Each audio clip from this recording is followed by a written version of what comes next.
Today, we're diving into the world of high-quality streaming with the NearStream VM20 camera. If you're a content creator, streamer, or just someone looking to elevate your video quality, this might be the game changer that you've been waiting for. So let's unbox this beauty and see what it has to offer. So when you're opening the box, you're going to have the NearStream VM20 camera itself. Next to it in a compartment, you're going to have the sleek remote control. Of course, you're going to have the USB-C cable, and amongst that, you're going to have the expected user manual and the warranty card alongside it as well. When it comes to the device and the setup points as well, it's pretty straightforward. You can connect to the camera using a USB-C, a HDMI, or RJ45, depending on your preference, of course. You can also mount the camera because on the bottom it has a 1/4-inch thread, so you can have this on a tripod or on their very own handy desk mount, which has a soft base as well, which of course will save you scratching your desk or having it slide around amongst using it. And once you're plugged in and set up, you have a sleek, clean-looking device ready for any streaming or content usage. So now let's talk about some of the features. The VM20 boasts 4K crystal clear imaging, ensuring that your streams are sharp and vibrant to set yourself apart from the average webcam user. And with 40 times zoom, you can capture every single detail. That's 10 times optical zoom and 4 times digital zoom, by the way. So whether you're up close doing a standard kind of distance from your desk to your chair, or if you have a multicam setup and you're further away, maybe you stream something IRL that needs wider coverage, for example, or even a top-down desk view, then this camera has you covered. Connectivity is a breeze with the multiple ports. Like I said, USB-C is an option for plug and play. That's what I was using personally for all of the recordings that you'll see in the examples for this video. There's HDMI for the high definition output and the RJ45 for a stable Ethernet connection. Plus there is low latency to ensure that the real-time streaming will have no delays, so you don't have any stuttering or any issues on that front. And then the included remote that we saw earlier in the unboxing lets you control the zooms, switching between your preset angles and just adjusting the general settings on the fly as well.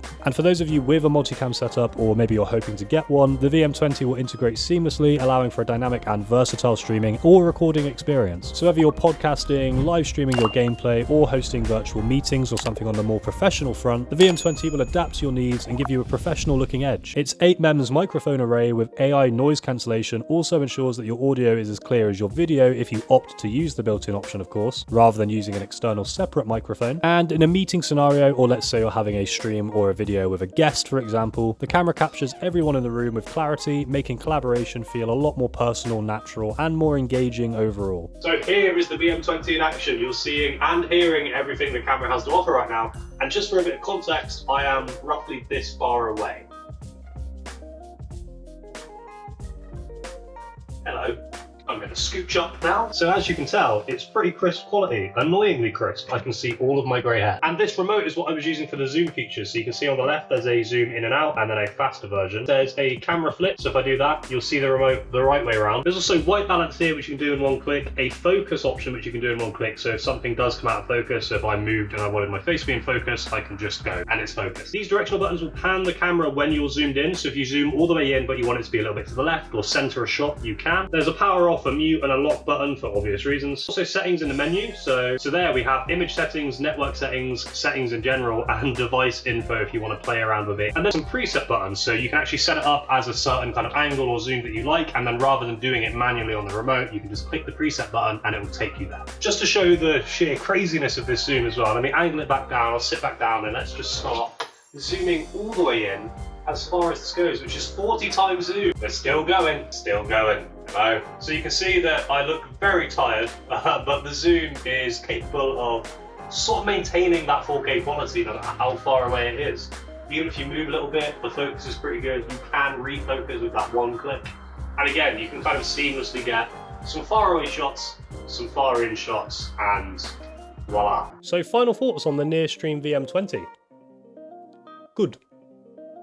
For real though, it's a great piece of kit, I would say, especially if you're just using a cheaper webcam and you're looking for an upgrade. It's a great shout. It gives you future proofing as well, so if you do want to do videos like I do, like I said, I'm going to start using this for a lot of kind of close-up shots and further away wide angles as well. It's definitely adaptable, and despite it being quite a larger camera, it's got so many features that it's worth having, and it's quite light as well, which is nice. Where does it fall short? I would say the one thing I would recommend is just use a separate microphone. Most of you will be doing that if you're a streamer anyway. NearStream have a microphone microphone video coming soon, which would pair very well with this. Just because that built-in audio, whilst is good if you're just starting out and all you can get is the camera up front, that's fine, go for it, but I would recommend just for the maximum quality, investing in a separate microphone. But needless to say, they've made a device here that's great for streamers, creators, and also a professional setting. So if you're doing a lecture or filming something from far away, filming an event, filming something that's kind of a bigger multicam stream, then this can jump any of those hurdles, which I think is incredibly impressive, and it's definitely worth a look. So thank you for watching my unboxing and review of this bad boy here, the NearStream VM20, and thank you to NearStream for sending this out for me to take a look at. If you do want to pick one up for yourself, there will be a link at the top of the description for you to go take a look at it. They have offers on all the time. Every time I've been on that link, there's been a good price on it, so definitely worth a check. Whilst you are in the description, you'll also see a link to my website if you want some free Twitch artwork before you go, just to help you get going. And as well, there is our link to the community Discord, which has 200 plus other streamers and creators like you if you want to join in for any advice or just to have some new friends in the space. In the meantime, here is your last chance to subscribe in this video, and here's another video that you might find helpful on your streaming journey, because hey, there's a lot more tech and a lot more stuff for streaming on this channel. I hope to see you on the channel again soon. No, really, subscribe, stick around. Mwah.